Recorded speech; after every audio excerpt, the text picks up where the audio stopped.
আসসালামু আলাইকুম। আজকের টপিক রংপুর জেলায় কয়টি সরকারি কলেজ আছে এবং সেগুলোর প্রতিষ্ঠাকাল কত? চলুন দেখে নেই। প্রথমেই শুরু করি রংপুর সদর উপজেলা দিয়ে।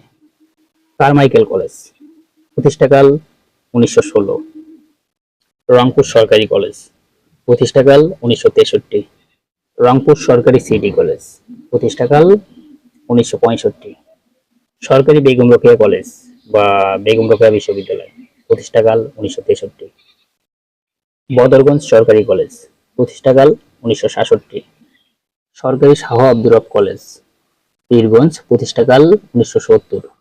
পীরগাছা সরকারি কলেজ, প্রতিষ্ঠাকাল 1970। তারাগঞ্জ ওয়াপ অ্যাসেট সরকারি কলেজ, প্রতিষ্ঠাকাল 1972। আরাগাছ সরকারি কলেজ, প্রতিষ্ঠাকাল 1973। পায়রাবন্ধ সরকারি বেগম রোকেয়া স্মৃতি মহাবিদ্যালয়, প্রতিষ্ঠাকাল 1992। গঙ্গাচূড়া সরকারি কলেজ, প্রতিষ্ঠাকাল 1990।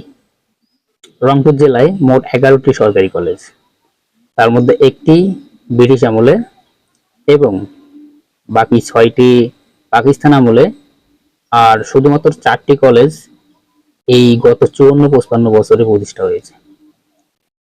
আপনার মতামত কি? কমেন্টে জানিয়ে যাবেন।